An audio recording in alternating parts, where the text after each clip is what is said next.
Let's see, everyone be quiet down, we'll begin with Leah. Roll call. Maya, Here. Gustav, Here. Carol, Here. Mo, Here. I'm here. Miriam, here. De Silva, Here. Chinmay, Here. Tanvi, Audrey, here. Aisha, here. Eddie, Ishika, Steve, Shaughnessy, Here. Ale, Pierce, Bhavya, here. Ryan.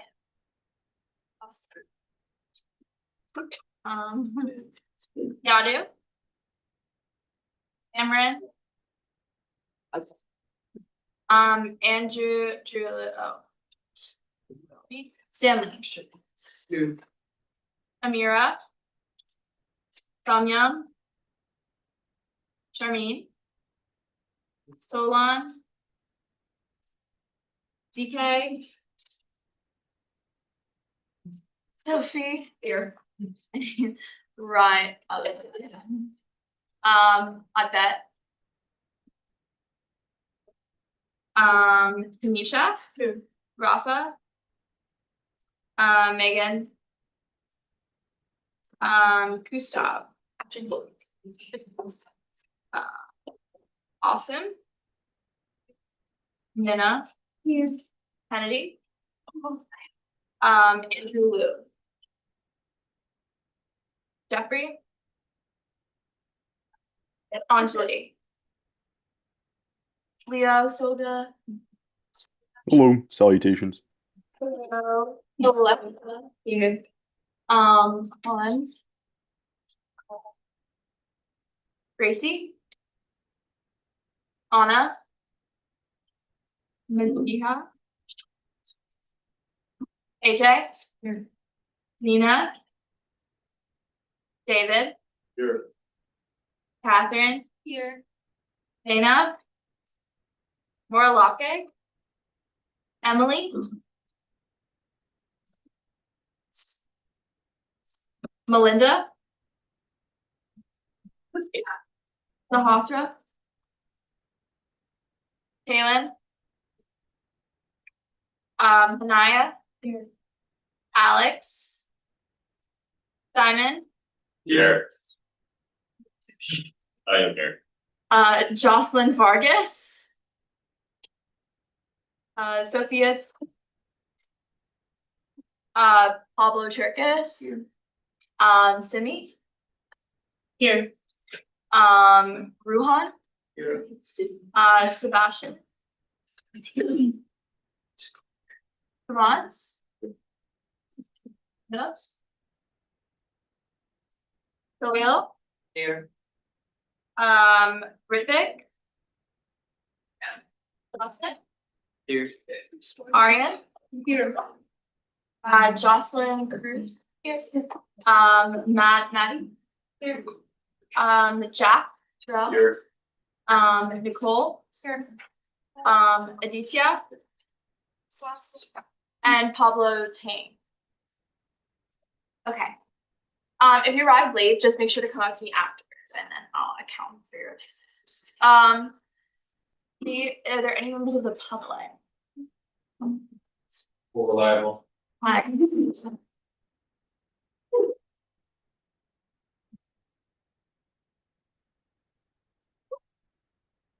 All right, before we begin, I'll just ask everyone to please put their devices away. Before we get started. I'll just wait for those to go away.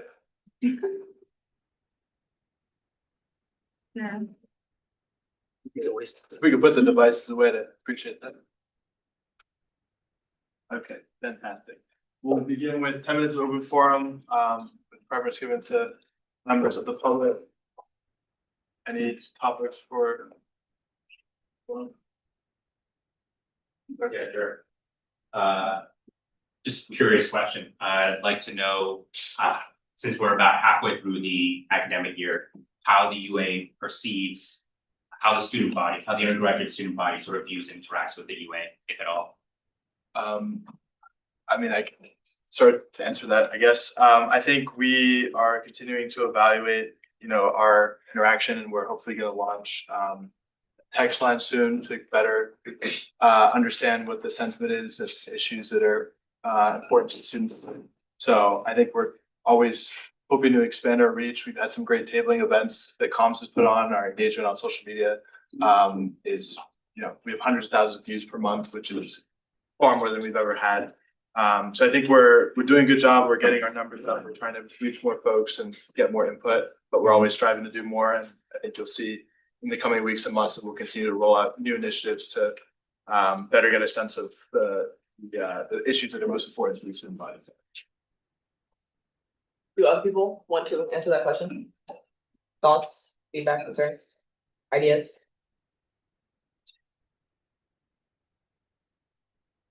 No one wants to answer the question on how the UA engages with the student body? Or how we can better in public perception of the UA?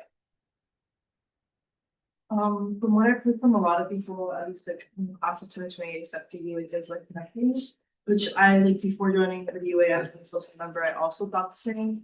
But I think I know someone who's working on doing the consensus, right? Like the student consensus. I think that could be a really good way to reflect to students. Yeah, there was a lot of engagement the last year, so I hope we can keep that up this year. I guess, but yeah, I guess like it's always a struggle to gauge like how people feel about the UA, and then the overall reach of the UA beyond like what metrics we have, any personal anecdotes. But I will say like we can always strive towards the goal, and I think there's been proactive steps we've been making, like for example, establishing the comms committee, like tabling on Locust, seeing more views on our social media. So I definitely agree. The sentiment is probably majority like not aware of what the UA is doing, how the UA is working, but I think we're chipping away at that, and hopefully throughout the year we'll get a lot better. I also think this is like a good time. I'm gonna plug it in my section, but airport shuttles campaign, a really good way. Help your friends get to know the UA, get excited about the UA. I have some really fun comms ideas that Taya and Musav and our comms team is gonna help me execute. And I'm looking for all hands on deck on that. More on that in my section. I'm also on the comms committee, and we did like street interviews, I wanna say like 2 weeks ago. And like it did come off as like general consensus, like some people didn't know what the UA stood for, what they did. But I think just like publishing those videos, like I'm almost done editing this right now, we're gonna like put it out, and like it's kind of like those street interviews where we ask like what does the UA stand for, and like real like in-person like first-hand responses. So I think that also was a big part of how to generate engagement. So I think once comms like starts to get started, like establish like more of a presence, I think that'll definitely help. I think that's what this semester was mainly for, is establishing that.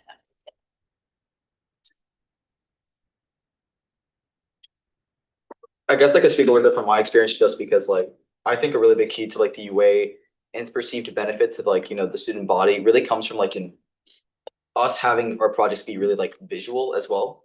So I think that's why, like, for example, like I think I need to figure out how I phrase this, because I honestly did not think before I raised my hand. So now I'm thinking as I'm speaking. But what's it called? Like for projects like the census, or like Tanvi's working on like the Houston composting initiative, or like Tanisha with the successful launch of like healthier beverages in Houston market. I think people will start to understand like and really start to value the work of the UA and perceive it in a much more positive light as they kind of like get to more generally interact with their projects. So I think projects being a long-term success is really also important in terms of uplifting the image of the UA as well.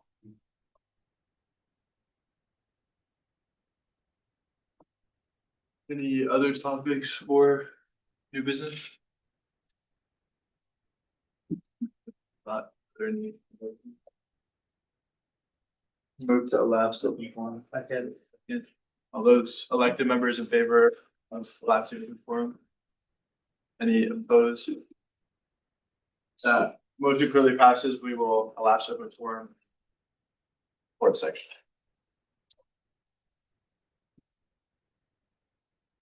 Okay, hi, everyone. Okay, so past meetings, we met with President Jameson. There's honestly not anything too substantive that I want to highlight from that meeting. The topics that we discussed were the compact next steps, which is kind of the broad answer that's just still just going to be a waiting game because we're in unprecedented times. Research funding, our Governor Shapiro's governance and involvement, which isn't too much on it. Look, it exists, but nothing too crazy. University council feedback, the AI partnership that President Jameson just recently announced, how the university is upholding SNAP cuts, which is nothing particular to President Jameson's office, but just talking about like how there's like the Penn Farms. I think PFP is doing stuff. There's several different groups that were involved in trying to help out with the SNAP cuts. Penn's relationship with President Biden, and then Penn Forward ideas. One thing about the Penn's relationship with President Biden, he basically was just like, he hasn't seen Biden in a while, and that he's not, there's no plans to bring him back as a professor or in a working manner with President Biden. And that's pretty much just that. My one-on-one with Katie Bonner. Sorry, are there any questions about this meeting or anything you guys want me to elaborate on? Yes, Audrey. Would you mind going into a little bit more detail about the AI partnership? Yeah, let me see if I like specifically had like what he said, kind of the idea behind it was, he just said that, he wants, like, they want to make sure that the Commonwealth is using AI responsibly.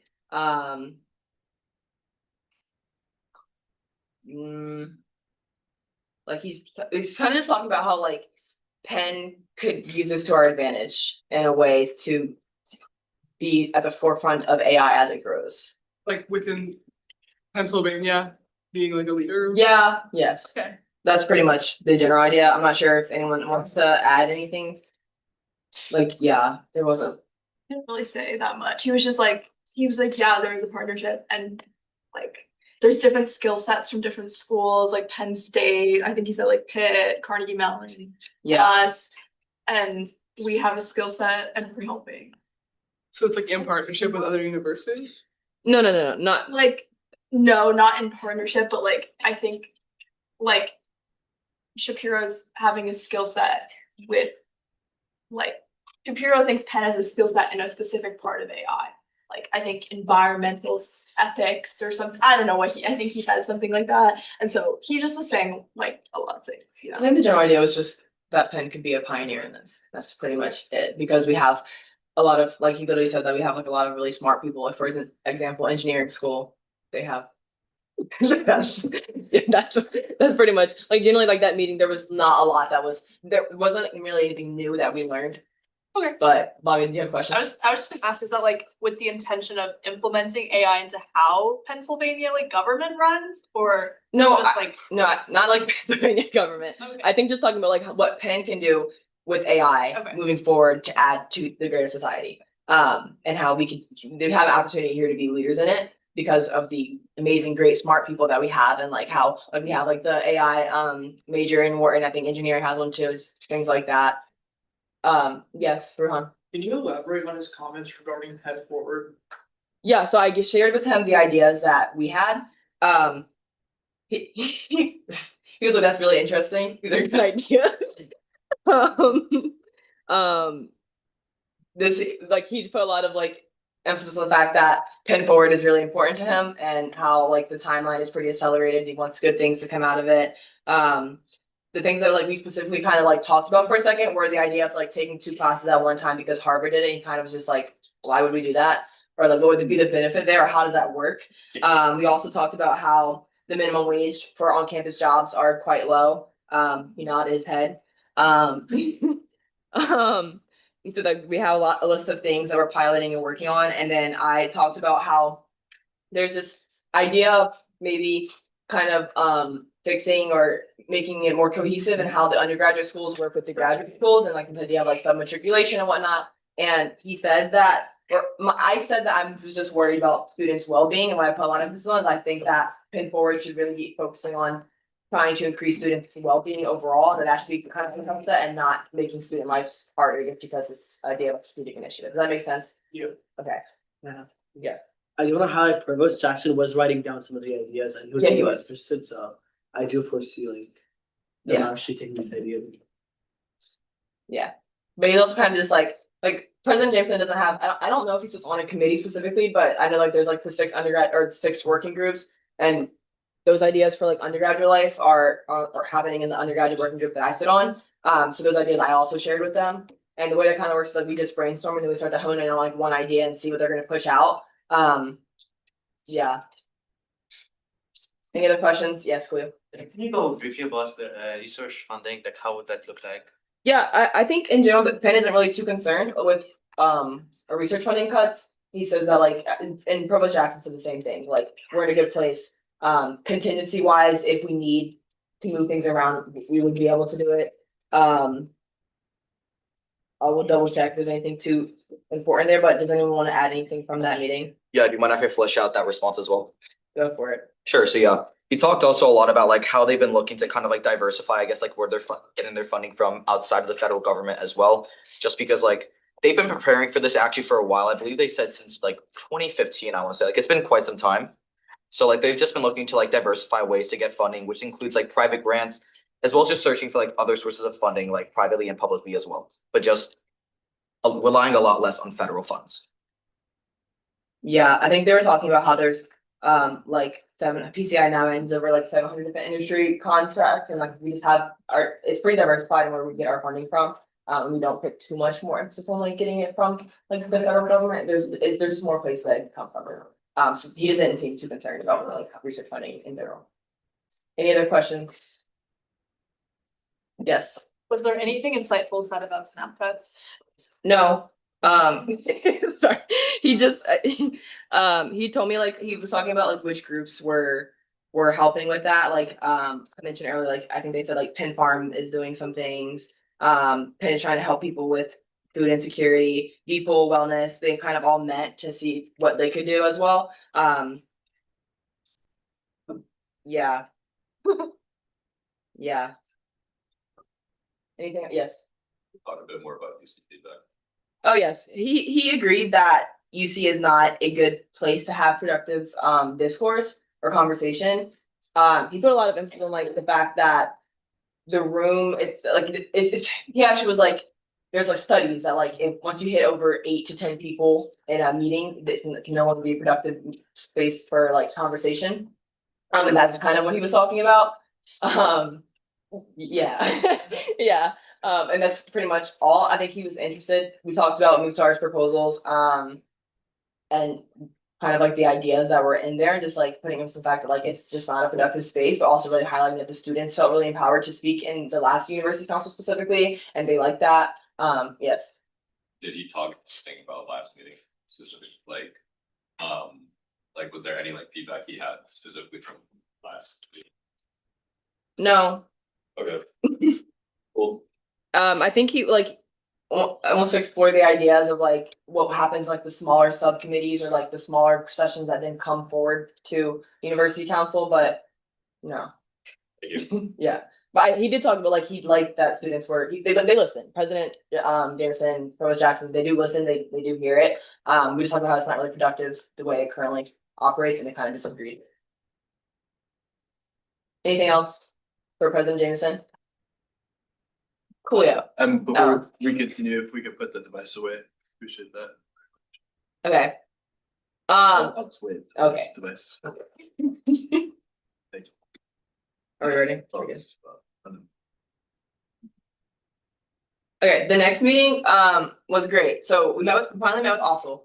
And there's a couple of things that I wanted to highlight. One being they're releasing a new dining plan for the Greek organizations. It's open to students who are in second years who are like living in a It's a pilot. it's a pilot program right now. I think it's going on for a year.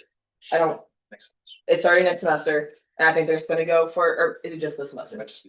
Okay, it's gonna be a temporary amount of time. They're piloting it. There's 3 university recognized houses that are currently, they're all fraternities. A sorority was invited, but they declined participation. And the idea is just like now they can get 5 meals through Penn Dining and 5 through the chapter house. Any questions about that? Yeah, so just to clarify, it says on the text like second years, but then you said it's for people that are living in the house? Or is this for like just second years who are a part of the fraternity? But I think it's second years who then can like go and have dinner at the house. Okay, But understood. also, they're still living on campus. They can go and, I don't know, get prep for lunch and then go have dinner. Yeah, sorry. Yes, trying to say. Is there a catch Oh. like, oh, sorry. But I was just gonna ask, if you can zoom in more on like the. Oh, yeah, sure, Control. it's maxed out. On the, Click on what? click the three P control plus. I tried to control plus, oh, here, okay. Ooh, Nice. Liking this, this is good stuff. alright, okay, Sunby? Is there like a catch? Why did they decline? No, I don't think there was a catch. I don't remember what they said. I don't think they did everything why they declined. I don't think it was anything too crazy though. Yes, Jimmy. Do you know like what three are and like why they only let three people do it? Can like houses sign on if they want to? I don't remember. I think I want to say They didn't say, they didn't say it was three. they didn't say which three. Oh, they didn't say which three. I don't think it was specifically only offered to 3 houses. I think only 3 accepted the invitation. But it's also a pilot, like. But it's also a pilot, so they're not gonna do it like on a broad scale anyways. It's not gonna be like super huge right now. I think the long-term goal is for it to be open to like all people who are involved in like Greek life. So they're starting smaller. If people are turning it down, I'm curious on the same thing that Tommy said, like why are people turning it down? I don't know. That's how they started off the meeting with this presentation, which we weren't really expecting. It's supposed to just be a blended program. So they said that they said that before second year housing requirements started, chapter meal plans impacted operations. So they're offering a blended program. They wanted to see if engagement increases within chapter houses, within chapter homes, and they really want to maintain engagement with the sophomores who still live on campus. Yeah. Any other questions about that? Yes. So yeah, I guess like what's business like? I guess this will also be probably a question I'll then bring up to business services. Yeah. But I guess like how's this plan gonna be integrated, I guess, with existing like dining plan options for like students? I think it's just additional plan that Okay. it would only be open to people who are involved in journey sorority life. Okay, I was just curious about like the financing for like how they're gonna split costs, like, you know, because as we all know, like Penn like kind of inflates the value of like their dining hall meals, like the dining dollar to swipe conversion rate. So I was just curious about like, you know, like I guess just like the general pricing for this. We can ask business services about it, but we were the first people to know about it. They also had like they had like their presidents from like the 3 organizations there as well, who like they found out at the same exact time that we found out. So it wasn't broadly released yet. Now it will be. Okay. So I guess we'll find out more later on. Sounds good. But I'm sure they were already in partnerships with business services. We can ask you specifically about financing. Mhm. Any other questions with dining plan? Okay, the next thing, so the event capacity, this is like a hot topic, obviously. So the 100-person cap was tied to just these broad concerns about flooring. Said, and I quote that the frat houses weren't built for rhythmic dancing. And we're like, okay. She literally was like, I'm gonna be so honest, I'm gonna be like, just lay it out there. These houses were not built for rhythmic dancing. Okay. So there was that. I also heard that there was a concern in one house. I don't know which specific house, but the floor was genuinely nearly like they had people come in. It was literally going to collapse soon. So they kind of just expanded it to everyone. Everyone was kind of affected. The offices that were included in this were OPSL, Community Care, Department of Fire and Safety, University Risk Management, and FRES. So it's a whole broad scale thing. And OPSL specifically, who was there? Tamara Greenfield, who works in Beeple's office, was there, and she kind of answered this question. And also actually asked for the cap to be higher. They didn't like the idea of 100. And I think they might, do not quote me on this, might be doing a pilot program to do 150 people instead of 100. I don't know. But the main thing is this idea of like the safety concerns, and that's something that it's gonna be really hard to fight that. Like, how do we look these authoritative figures in their face and say, well, safety, like whatever, you know, and like that's the argument they're gonna keep getting us. So the question that I wanted to ask you all is like, what things do you think the UA can do in a meaningful way to help combat this safety concern? And there's enough support for other things, and we can kind of focus the idea elsewhere. Alex. I have a question. Yes. And this is like very broad, but like a lot of these houses, especially the ones that are on campus, are like beautiful historic colonial like style homes. Yeah. Is it Was it discussed at all, or like has it been discussed in any of the meetings that you've had with anyone, of the idea of like moving them off campus into like homes with stronger infrastructure and then maybe allowing other organizations to have the beautiful historic homes on campus? No, and I think that I think so, for example, I think a lot of those fraternity houses, like they're owned by the university, a lot of them are. So like that's one thing. There's also, I think there's also like some donor fees tied up into it. So for example, simply like, I think even like Castle, for example, was donated by a brother. So like there's obviously gonna be ties to that. There's like an 1800 actually, I read it wrote about it the other day. Bobby. Do we know why like they have decided in 2025 that this is like suddenly a problem and it hasn't been for the 200 something years that these houses have been in? Yeah, because of there was an incident where a floor was on the verge There of was collapse. also, What? so during St. Patrick's last year, there was an incident where someone they like were injured and could not get to them on time. Because of that. Yeah, floor. because there was an outside party, there was a lot of as well. So they also were more strict on that, like Yeah, it's like the idea, like if medical attention needed or there was an emergency, can you get 200 people out of the building effectively in a short amount of time? Like you couldn't. What? Yes. Yeah, sorry.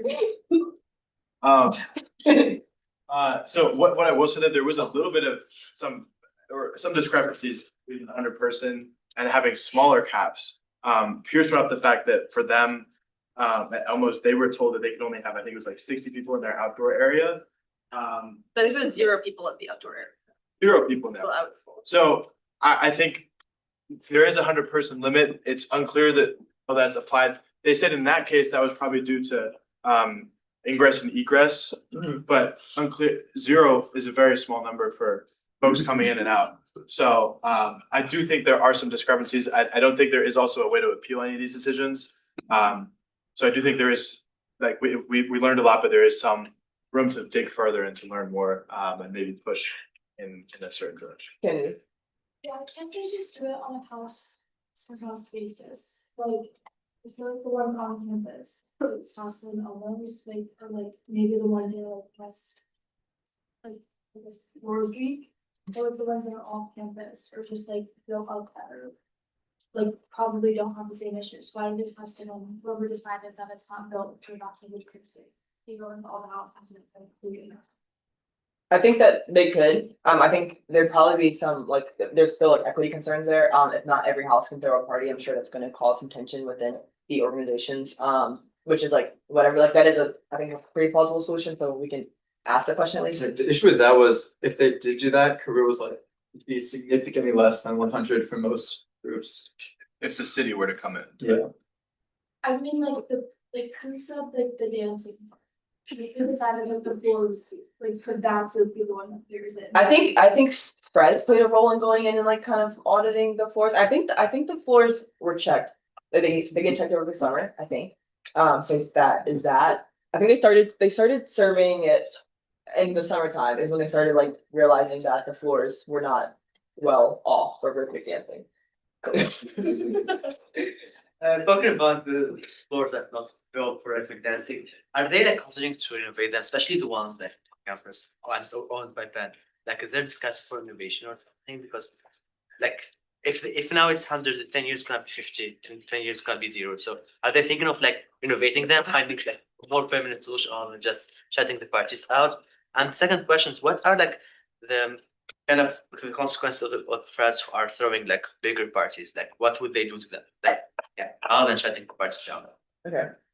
We can ask that. I think my goal here is kind of just to get feedback and questions from you all, and then I want to set up another meeting with specifically with OPSL. I think that they could be a partnership here, so I'm trying to come with a different perspective and trying to get more reasoning from them, and see where we have a little more wiggle room. So if you do have questions specifically, what you could ask, let's do that. So there was another hand over here I saw. Wait, there's an answer to What?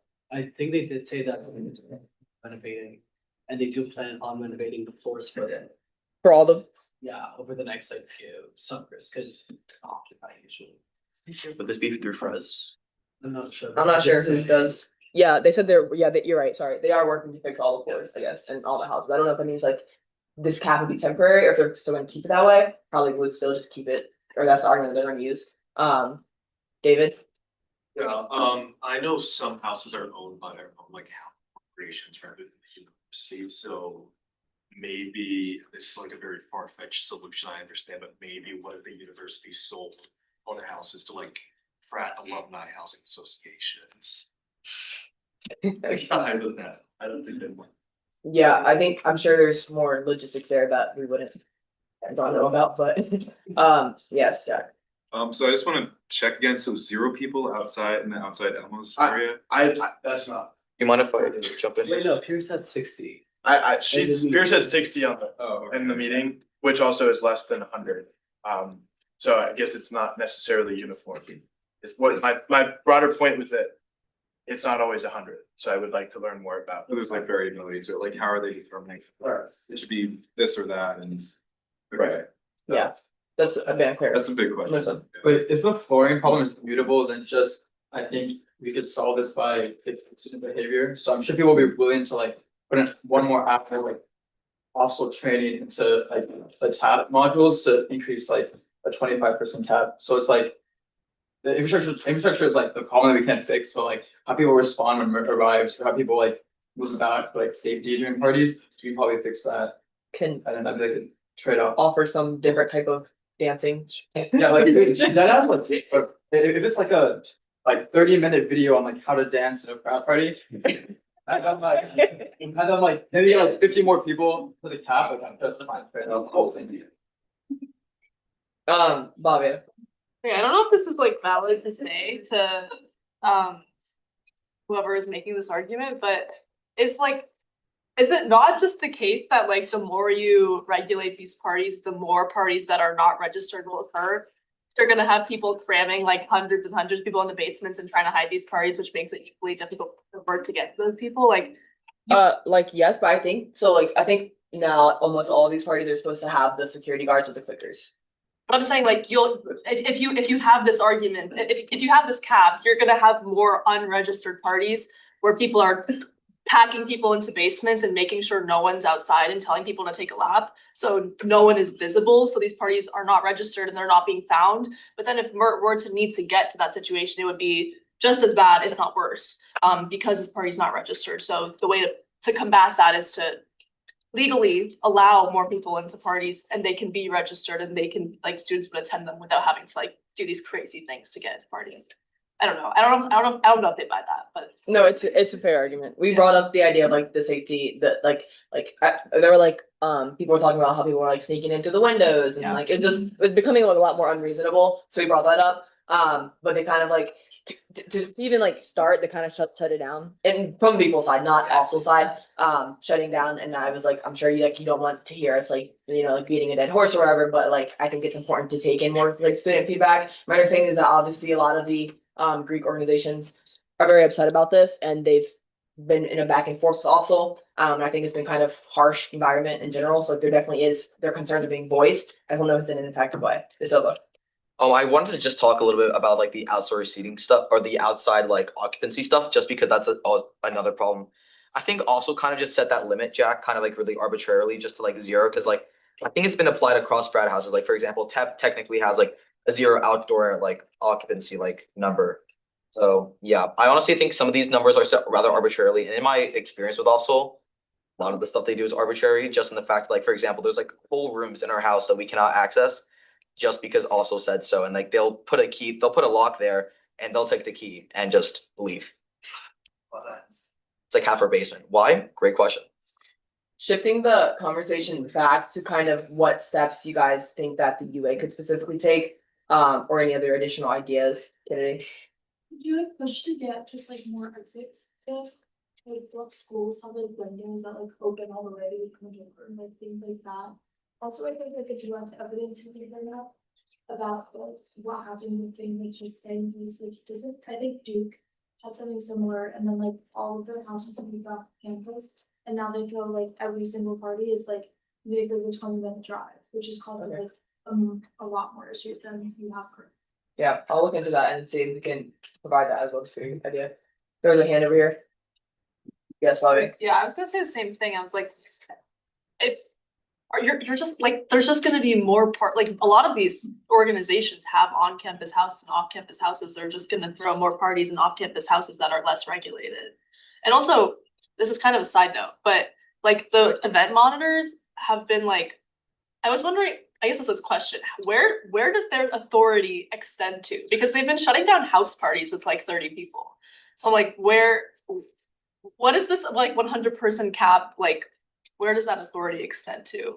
And is that like specifically an OFSL thing? I don't know, just like something to think about, and like, do they actually have authority over if like 20 brothers of Beta were to decide to live in a house that is not affiliated with Beta, do they still have like authority over that? It's a Like, good question. It's very nuanced. My understanding was that it's supposed to just be registered parties. But if it's not, then that's something to bring up as well. Any other ideas, suggestions? Specifically asking because I know there's like been some broad ideas about potentially pushing out like a resolution, and if that's something that we were going to do, I don't want us to have a lot more thought and intention going into it before we do something like that. So if there are ideas that you guys think that the UA could do, then please voice them now. Chinmay. What level of change does this require? Like, is this something that like just OFSL can change, or is this something that like how high up do we need to reach and persuade? I think we'd have to go pretty high, just because there's a lot of, I think we'd have to go pretty broad, not, let me say it like that, just because there are a lot of offices that are in, like, working on this together, like, have this idea together. I think we can, that's why I wanna like leverage the relationship that we currently have with OFSL. The meeting went really well, just to preface, I know like I'm like throwing out bad news, but the meeting with Jalen did like go quite well. I think I wanna, like I said, I wanna leverage the relationship with OFSL and see what they think could happen, and be very careful in how we phrase the things that we say to them, and the questions that we ask them. Cause like they said that they asked for more people than just the planning. If I wanna know like what they've done with the other organizations or like the other administrative departments, and see where we really need to start from, if that makes sense. This might be really stupid, but like, what if we found out however they originated this idea, the 100% gap, and like however they pushed that, and like we just follow the same path with reversing it. That's not stupid. No, I think that makes sense. I'm not sure specifically which specific department was the initiator of the idea, just because there's been so much like back and forth. But I don't think that's crazy. I think we do need to know specifically what each department, we know who was involved at this point, but like to what extent. Well, I think they're also intentionally made this decision one with many departments, so it's not, can't just point at OFSL and say, you're the one that's made this policy to reverse it. So it makes it a little bit more difficult, like the groups involved that we know of are what, VPOL, community care, which is within VPOL, OFSL, DPS, and specifically fire and emergency, whatever, the fire group within DPS, and then FRES. So it's like, whenever you ask one group, they'll say, oh, well, it's this whole group. And so it makes it hard to sort of target it one specific group, or even change the policy because they're like, oh, it's this much larger things. See, I think that speaks to like a more broader problem about how like bureaucratic all of this is, and how loopy it is. And there should probably be a more direct system of accountability for whatever administrators we can. I think that's a fair point. I do know, like, I think also, like, they've met up with a lot of different groups, and they said that the way the DP reports it is that the OFSL does the majority of the blame, and they do get like almost all the blame. It's not so much all these other organizations. I think it's frustrating for OFSL specifically because they're more like, they said that they weren't that much of a decision maker, they're just more the enforcers, like obviously they have, since it's their fields that they have to oversee. I think it's also frustrating in general, because there's a lot of like pointing fingers, so you're right, like you need to figure out who is like the main decision maker there. But we have connection to all these groups, so I don't think it'd be an issue to actually move them. It's a matter of who's really saying what. I think we do need somebody to blame if there's a problem. Yeah. Nice. You really talk to Bert about like what's about, like I know Bobby was saying like how like Bert access maybe like if these parties aren't registered, they're stumping basements with people. Like, do you know if Bert like kind of agrees with this path or like what they're saying? Having that with Merit, we could ask. Anyone else? Yes. Wait, I have a question. How do they enforce the 100% cap? Like, how do they know? They have counters. People like typically it's they not- like a what are their event? What are they This what do they call them? The service soldiers? Service soldiers, the bouncers they contract out who stand outside. Yeah, I was gonna touch on that later. And they have like a little ticker. Yeah. And they count when people lose and go. Yes. This is maybe backwards, but why are we instead of trying to change this This is from what I've heard so far, maybe there's more stuff that happened. It seems like it's like a genuine value in the first time, so what's worth. Why don't you just try to talk to the class about like maybe being more accepting of the half, like if it's because the kids are in danger and like where it can't get to them, maybe you can just find a workaround. Have more parties and just allow different people into the parties. So Penn like Penn, I'll just say Penn because it's easier. Penn pays, I think, is it 3 registered events? They pay for a certain amount of registered events per semester, but once you go over that, the fraternity or sorority, whoever's hosting it has to pay for the bartenders, the bouncers, and all the extra stuff that Penn requires you to have. So pushing to have more parties then more costs, and there's a lot of groups that don't have extra resources to pay for those additional things that you need to register with that. They can have 4 events with alcohol a semester, and then after the 4th, they're on their own to pay, because OPSL pays for 4 to kind of make it equal for the parties, but after that, it's really up to whoever can afford it.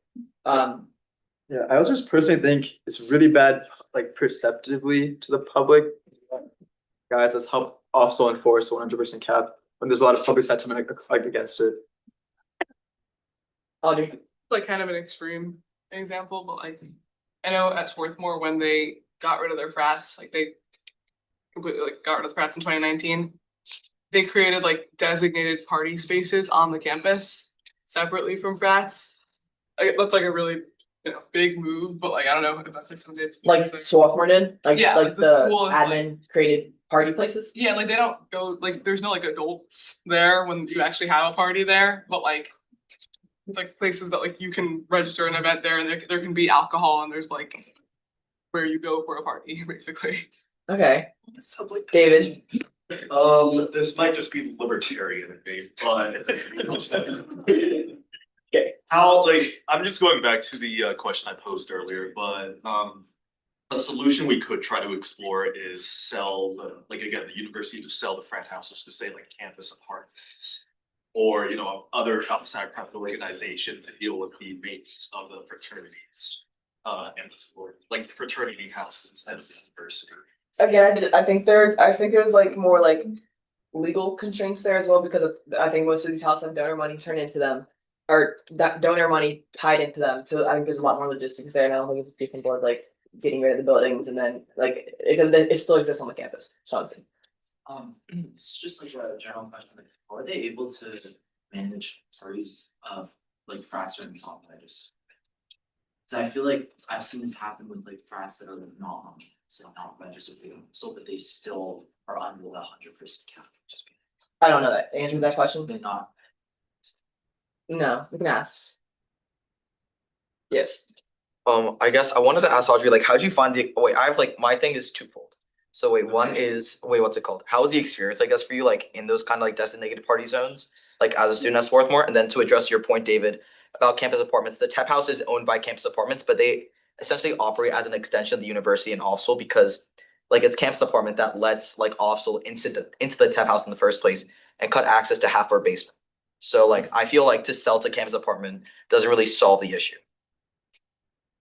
How was your experience as a Swarthmore student? I mean, the Swarthmore student body is very different and smaller, but like, I would say the vibe of those like designated party spaces was very similar to like a frat basement. Okay. It was like a basement of like one of the main buildings on the campus. That's kind of Okay. like drinking officially. We've been lingering this for a minute now, so I'm gonna continue through. If anyone has any more like any ideas, let me know. And we can kind of think about what next episode we can take. Really quickly, the homecoming limitations, like the registered event, they said there were like 18 parties, I think, that happened over homecoming, and they don't want to like limit the amount of parties that can be had. The office's idea is that if there's more parties, they actually like encourage more parties because then it can be diversified and then they're not all concentrated into one area, students. So that's kind of that.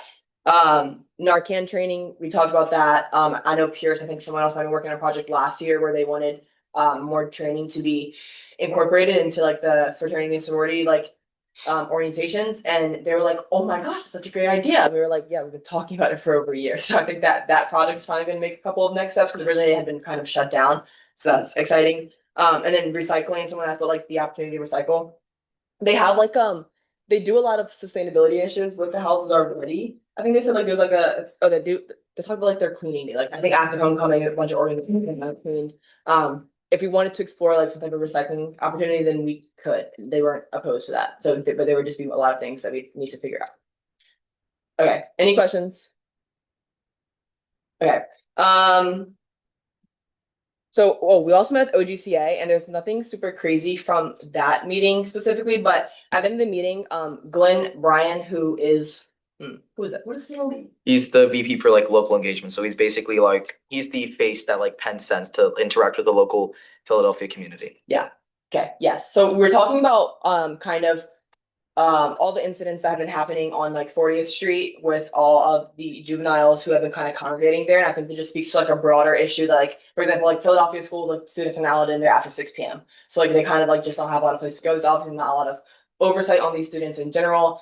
So we started talking about how like ways that Penn could kind of help out, like for example, having like after school programs. And but more specifically at the end of the meeting, he was telling us about how the UA had one, or they helped out with one a couple years ago, where it'd be like the idea of like either the students come here or we go into those schools. It would still be limited to like the 6 p.m. time, which is not helpful at all. But like there's opportunities. I know a lot of different organizations on campus already have like these type of mentorship programs. But if that's something that you all would be interested in, I would be interested in it. It would just be figuring out what we want that to look like. Obviously we're not gonna get all the kids off the street. Like it's not just gonna be like be some magic answer. But there is an opportunity there for us to kind of give back, and I think that we could give back to the community in that way. Does anyone have any immediate thoughts? Yes, Caroline. Age range for the mentorship programs. I think it was middle school. I think it was middle school. I think a lot of the school or like programs around here right now do a lot of high school, which we could. Yeah, DeSilva. I guess like this, I know like you guys are like, we're in the very early stage of this, but like, I guess how would we work to make this very distinct from say like other mentorship programs that exist through the Netter Center? Like community school student partnerships, as well as like the West Philadelphia Tutoring Project. I don't think they're really like, I don't think there's any harm in having too many mentorship programs. Like, I don't think there's like hard for that. I think there's just an opportunity for us to kind of extend what we can do and like open our arms up a little bit and kind of extend our reach. I think it's just an opportunity for us. I could literally just say, okay, everyone, let's go sign up to be a mentor with CSSP or something like that. But I think it'd be really cool if we could do something ourselves. Yes. I know you mentioned it briefly, but how do you think that would look if we brought them onto like our campus? There's programs that do it, but you mean like what would it look like? Like the programming? Yeah. No idea. That's what I'm asking you guys. I don't know what this would look like. I know there's a couple that do like classes, like they'll bring like X amount of students. I think it was also small cohorts that were brought previously. I think it was like 10 to 15. So there wasn't really that many. There were a lot of logistics that we would need to figure out, but I think like it was like, I don't know, like they'd come to a classroom. So I think the idea there is that like a lot of these kids kind of need more guidance or they're not getting it. I think it'd be really great for them to see that like they could come to a place like Penn. They can engage with students who are not too much older than them, and kind of see like face to face. I think just need a little more like kind of like hand holding a little bit more loving. I know it's still very kind of exactly would be nice if you have a sort of homework program where you can come in and do homework and we will do food here also with this one. So like they have to do homework anyway and they have to do it after school. So that's something that I would get off and inside the building. Yeah, that's a good idea. Any other? Not a question, but more of like, I've been working with like one of these programs, Penn Arborist Community Engagement. I know like, first, Penn concentrates all of their efforts on like 1 or 2 elementary schools and 1 high school. So if we are going to tackle this, please let's try to diversify like on different, because we have like 3 high schools in Philly and more than 12 elementary schools, like walking distance from here. So let's just diversify, not just Lee, because Lee has a lot of funding from Penn, a lot of programs. And the second thing that the school district can be a bit of a challenge, so keep that in mind. Like one of the main issues that we always have school district is very strict with like closing time of schools, 6 p.m. because they like different dangers, there's like safety issues, etc. So like they are really like strict with a lot of things. So if you are working on that, keep school district in mind. Yeah, the schools that we work with right now, like they call them our community partners. I think there's something tied in with them there. Like there's some type of contractual agreement, I think. So I think we would have to explore that question of like, could we actually expand our efforts? Yes.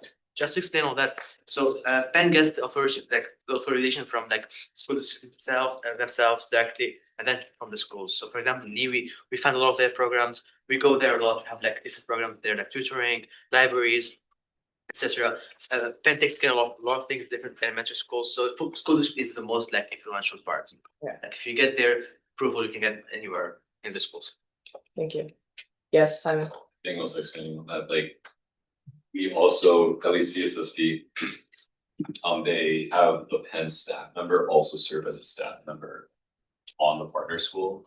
And so like that's another thing that needs to be figured out essentially is like they're like the partnership comes from having that like liaison to primarily it works with the partner school, but like works with the site managers with the. Yeah, exactly. Yeah, exactly. Okay. Any other ideas? I'm sorry. I think maybe we could do like an apprenticeship, like UBT and carpentry woodworking, floors in the frat houses.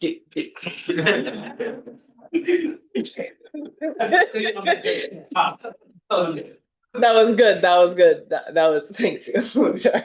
Julia, did you have something to add? Wait, I just have an idea about like what this possibly could look like. Not no, not that. We could like my department does this, something like this. And so there's like we could start off like doing it for like a day and see like how it would work. But like one day where we have like we get like classrooms, like usually my department uses like Williams because that's where Williams or Cohen, and we take out and we do like some sort of like event or programming, and we bring in pizza and we have like the students like kind of meet each other. There's usually like a panel of some sort, and I feel like we start with that. You do that, and literally all you need to do is like probably have an administrative partner, maybe OSA or people, and then coordinate with space and events. That's cool. Just get like a little feel of the room, like how many of you would be interested in something participating in? Because obviously we would need a lot of hands on deck. And if you guys think that this is something that you guys should explore. Yeah? Anyone against it strongly for any reasons? Everyone wants to have all the kids? Cool. Okay. Simon? I'm not against it. Okay. Okay. I just like to preface that. But I think one of the big issues like CSSP runs into is just like, we all say that we're for it now, but like Julia, to your point, like that doesn't really, that's not like a long-term solution, right?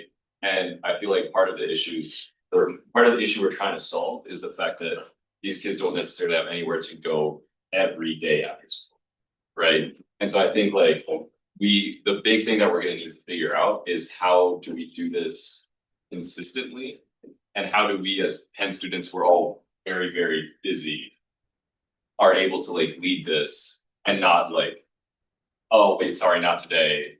Oh, wait, sorry, not today, right? Like, because I feel like that happens a lot with programs like this. And so I feel like we need to put more thought. I mean, I know it's very early in the process, Very early. but that is like something that will need to be thought about pretty. Yeah, definitely a lot of different models we could look at. And if it was like, we want to hold this for X amount of days, that's where power and numbers are going to come up, because obviously not every single person can be at every single workshop or idea or session, whatever you want to call it. But like hopefully there could be like some rearrangement, like maybe you can do it on Monday, but then we have other people do it on Tuesday, like things like that. David. Actually, you brought up a great point there. I think there's a criminal lack of third spaces in West Philadelphia in general. And I think another possible solution on top of this one could be talking to the University City District about kind of like figuring out like other places that could serve as third spaces for, the youth in West Philadelphia, and maybe like even University City and in general West Philadelphia. And there was another thing that I'll get back to you.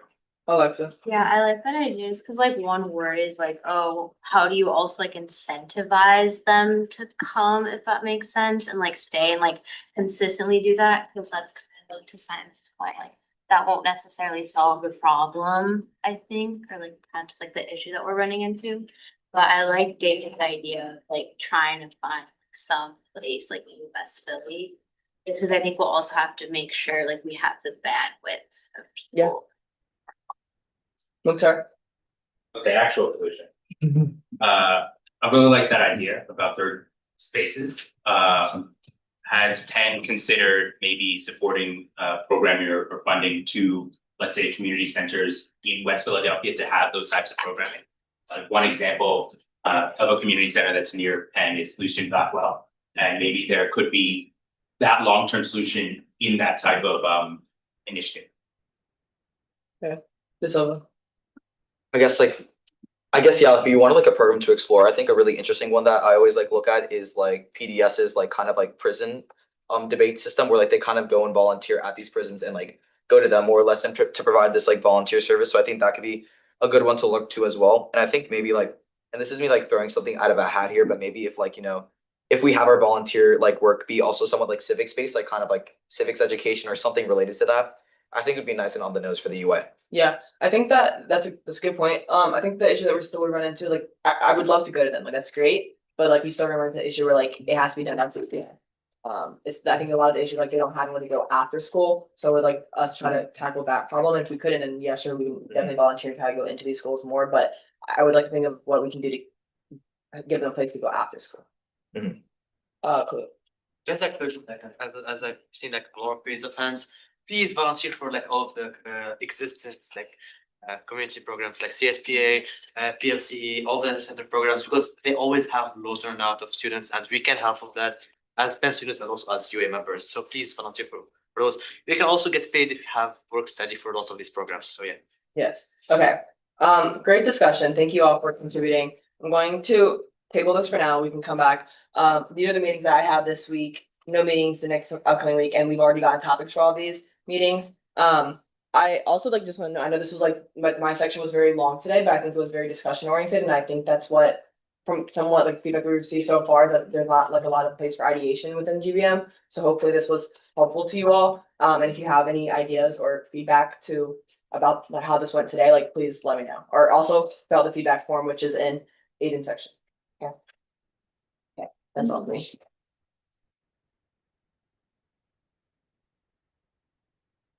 Hey, what's up, guys?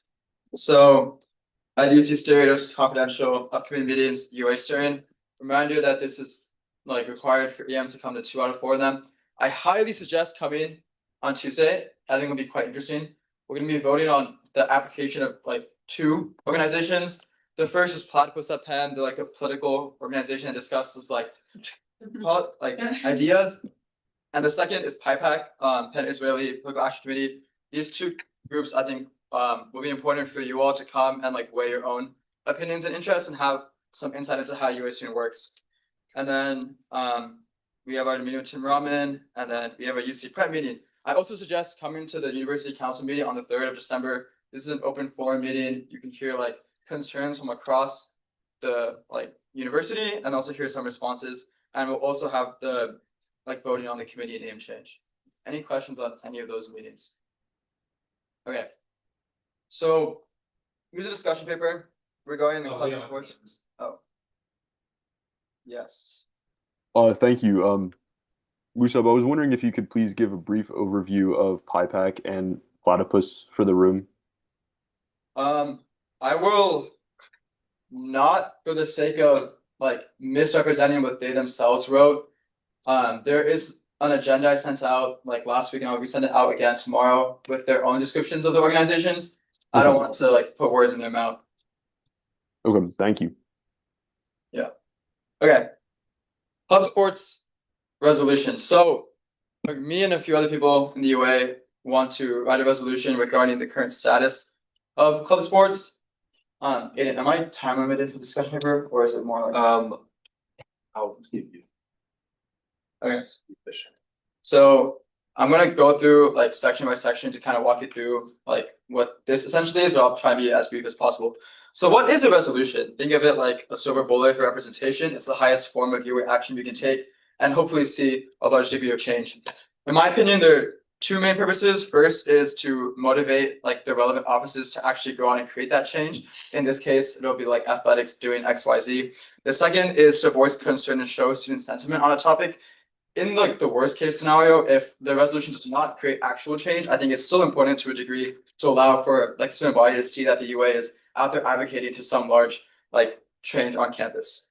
Here are examples of what we've done in the past. Last year we like did the investment transparency resolution calling for the disclosure of the endowment. 2023, We asked for a voting seat on the Board of Trustees. Also, these were all rejected as well, by the way. This one right here was in 2022, calling for the firing of Professor Amy Wax. And then this is 2021, calling for the university to adopt a definition of anti-Semitism, which was tabled. These are all really interesting, like DP articles I suggest you read. I think the purpose of this is like, imagine how limitless resolutions are, in that I think we have an opportunity to do crazy things at a crazy level, so we might as well do it. Here's what a resolution will look like. It looks like a bit more formal than discussion papers, with like summary, a quick like TLDR cover page and Q&A. And then like, this is very like a law, you know? You have all these whereas clauses that kind of set like the status and context of the resolution. And then a bunch of resolve clauses asking for the university to do whatever you want them to do. And then obviously this is an exception because it was relatively more complex, but hopefully the club sports one will not be that crazy. Okay, why is club sports an issue? Essentially, I think, and this is a broader problem within university financing, is that dollars can be spent in better places to create like better outcomes for students. Here's what the SAC allocation currently looks like. And there's also like this tab if you want to click on and check later. But SEC is a sports club council. They're a subsidiary that gets like funding from Penn Athletics and from contributions from the club sports themselves. And they'll fund about $250,000, and then SAC will like backfill the rest of the money. And all this will come from our general UA pool. Okay, Penn Sailing, I want to talk about specifically for a little bit. So I met with like one of their captains, Jackson, and the large portion of like the budget within like SAC. Wait, Mo, am I allowed to show this? Okay, well, you heard the treasurer, guys. So, okay, just like if someone asks you, just pretend you didn't see this. You're live streaming. On YouTube too, right? Live stream, maybe it's on the minutes. Yeah, what do you think? You already showed it. I can this. Oopsies. Okay. Yeah. So Kitty bought her email. She's like, okay. Friends. But we let it on low. Okay, as you can see, Penn Sailing accounts for about $117,000 is the operational budget. Around 50,000 of which comes directly from like SAC and SEC. The purpose of this is essentially like club sports is a lot of money, and the second issue is it's a lot of money that's like towards the students having to pay. What did I click? The students having to pay like dues towards the clubs, and so the purpose of this resolution is to free up more money in our pockets and also hopefully see less dues being charged to individual students. Okay, so why Penn State specifically is a main target and focus of this resolution. They used to be varsity back in like 2000 and before, and then they became a club sport. They're a top 10 co-ed team and a T20 women's team. Essentially, they operate and succeed to the level of a varsity team without varsity recognition. And they also compete in the same varsity sailing teams, again, like in the same league. So they'll go against like other university recognized varsity teams without having the varsity status. They also have a full-time coach who works the job of like 3 coaches and an active alumni board since the 70s. Additionally, I think this is the main issue, is that they're essentially a varsity sport without the varsity benefits, in that they compete at the same level. They have to pay to use like the weight room. They also do a degree of informal recruiting, and they also have a full-time coach. And I think these are the 3 buckets of benefit that will occur for like the students and for the team. The first is better training. They get access to T-House for free, and you also get either multiple coaches or like this poor guy can get a little bit of a pay increase. The next is an equity concern. Like one is balancing the like gender levels in like Penn Athletics, given that Penn State is co-ed, and it's increasing the equal opportunity for varsity athletes like to join onto the team. The next is like a large financial burden. The club takes walk-ons, but like to join walk-on for Penn State, you have to pay like thousands of dollars in equipment, gear, etc. So basically nobody is willing to walk onto the team unless you have like a strong financial support to do that. And if it was varsity, then obviously more people could walk on and potentially create like more equitable team. And then lastly is better performance, in that like they can get access to the trainers. A big problem is a lot of club sports might pay or will like train in the weight room or train to a higher level, but they don't have access to all the like health benefits that the varsity teams have. So for example, Penn State competes to the same level, they train in the same places, but they don't have access to the same like post health insurance things. So they have to pay like for their own trainers, they have to pay for health coverage out of pocket. Next, they can host competitions at home, and then lastly, like conformally recruit athletes. What do other schools do? The TLDRs, we do it the best, but we're all bad. And so I think this is like for context, but obviously that's not a good metric to see like what we should be doing. This is kind of like crazy though, like $22. They're like, they'd rather give them like 22 or nothing, I guess. But yeah, it's not like great in other schools. What has been done in the past? Nothing substantive done in the past. There've been attempts, but it hasn't like gone through. This is cool. In 2001, there was a similar issue, and so the geniuses on the UA were like, let's create this amazingly formatted document. And they essentially changed the entire way the SEC allocates money. And like now our current like sports club council model and the way club sports are is because of this 2001 reallocation, which was a massive improvement from before. So like there is precedent for rechanging club sports to this degree. Okay, goals. Mo met with SEC and like SAC, and I met with Penn State. We met with like University of Life Space Events, but we'll meet with them again, and then we'll re-meet with these two. 3 goals of this. The first is for Penn Athletics to absorb more of the club sports cost. Second is to recognize Penn State as varsity sport, and then third is to broadly decrease equipment and rental space costs. For example, like ice rink, like the fields, the courts, etc. for club sports. And then timeline, like likely we'll show you a draft of it by next week, and then this is very tentative. We could also punt it to January. Thoughts on the overall resolution, comments, critiques, etc. Rafa? Yeah, so I don't mean to be a pessimist. I mean, this is a great idea, but genuinely just a general question. So we've had a history of resolution get either rejected to be installed. In your opinion, what's the point of producing a resolution that is probably like historically seen gonna get installed besides just like raising visibility or showing a demand that could be done by something like a state? 2 things. One is that they're not mutually exclusive. You can still make statements and like show demand and also do resolution. And the second is like, I think the mentality that we should adopt as the UA is like, we face high burdens, but we can still meet them. In that, I think there's a lot of merit in showing how the student body feels towards student thing, but also showing like, here's what the UA as a representative body is doing on your behalf to tackle a problem that you might not think is even tackleable.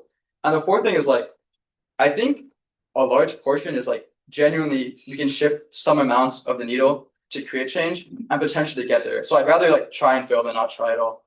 Yeah, just to add on what you're saying, it's also I feel like it's more about like the creative discussion itself about the topic. Like make people aware of it, make this like whoever like responsible aware more of it, that students really care about that. So maybe more. Yeah. Alexa. I'm curious to know what's been like the pushback towards making skiing a varsity sport, because if I remember correctly, someone tried working on that. Yeah, Hannah was big on the marathon. Yeah. Because I wanted to add, feels like my understanding is from previous discussions with Penn Athletics and Penn Sailing is that when this has been explored, Penn Sailing was unwilling to give up all their autonomy. They wanted to still have their own coach, have their own whatever, but Penn Athletics would need to take over. That's something that they wanted to give up. So that's what I've heard, which is also a question that I hope that you ask athletics is like, what has the history been thus far? Because like that's what Katie Bonner said. Yeah, so my meeting with Jackson, he was like 100% we're fully on board to become varsity, and like every single member on the team would heavily prefer being varsity over non-varsity, even if it gives up some degree of autonomy. To the overall points of like what athletics problem is, I think it's like it's just a funding issue with athletics that they don't want to onboard another funding like thing. But also like even if they don't onboard all $110,000, like even 10, 15, 20K is still a lot. Yeah, just I guess like I imagine you've read like DP pieces on like the history of selling at Penn. What was the process by which they no longer became a varsity sport and instead got demoted to club? I'm not sure. Jackson wasn't sure either, but also like passes in the past. Okay. Rafa.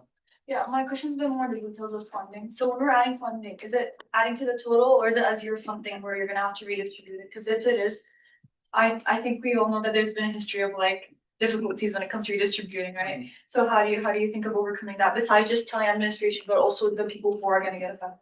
Yeah, well, I think the way I see it is, say Penn Salient's operational cost is 110K. And athletics is like, okay, we'll fund 100K. And then now it's like SAC doesn't have to pay 100K towards Penn athletics. The 100K either can just be redistributed within SAC to clubs, or it can be distributed among the overall UA budget. But realistically, I think it'll likely just be SAC reallocating money within to like fill other gaps. And I think the other part is also like, there's a lot of operational costs that Penn Salient pays that they would not have to pay in the event that they're recognized as varsity. For example, like access to the weight room, that would likely free up more space. So obviously we'll do it in a collaborative way and cooperative redistribution. Yeah. No, there's always demand for money, so freeing up some is always helpful. Wait, sorry, could you repeat the first part? Yeah, there's always a demand for money, so even Yeah. if you free up like 100K, that makes a big difference. Okay. But other point that I wanted to bring up is. I forgot, so you can. Anything else? Okay. Did you remember?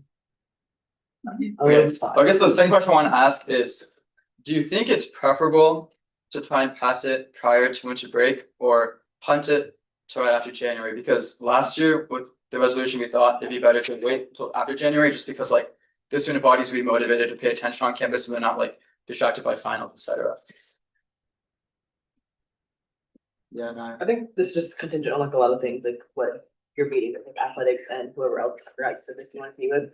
I don't know if we could aim to push it out before then. I don't think this is something like I don't think that we should rush. I think it'd be okay to push it out. I think we'll depend on timeline. And also like on personal capacity, like we're getting ready to be the final. So it's like we also have the capacity to do it.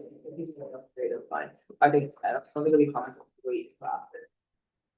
Yeah, so I completely resonate with a lot of like Naya's points, like both for ourselves and for like the student capacity to kind of like take on this new information, this new push for club funding. I think having it in the new year one also gives the additional time to maybe have meetings in between these groups as well. Maybe having a meeting like between the UA, Penn Sailing, and Penn Athletics to further flesh it out as well. I think would be helpful to also have it over like winter break. That way, like when we do vote on this, like come January, not only are we gonna have like a lot more capacity and students to actually like, care about this, but you'll also have like more meetings in the books to like have a fully like completed picture. Oh, Mukhtar? Yeah, I think having it in the next semester allows you to keep the foot on the gas. So that you don't just send out the resolution and then you have to wait a period of time to then get back to call through. I think keeping the pressure after the resolution is helpful in our opinion. I agree. Okay. Any last thoughts? Okay, thank you all.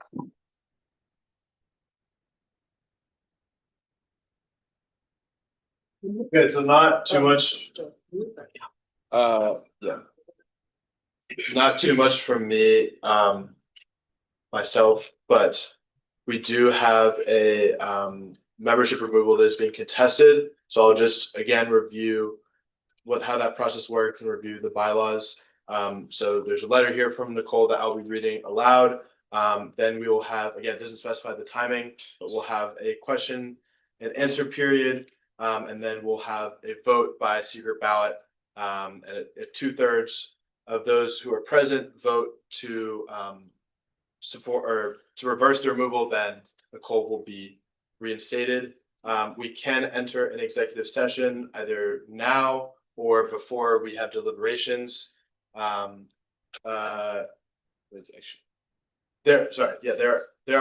have, we can either enter the executive session now or we can do it later, but that is always an option if we want to have more candid conversations without it being recorded and live streamed. So you're welcome to. Motion to start executive session. Wait, I have a question though. Second. What like it's on the agenda, like what part would be the executive session, the debate? I'll read it aloud and then the question and answer and then the. So we did last time. There's a motion. Yeah, so we had a motion to Second. is there all those in favor of entering the executive session, all elected members? Any opposed? That motion clearly passes. We'll enter the executive session, so I'll stop the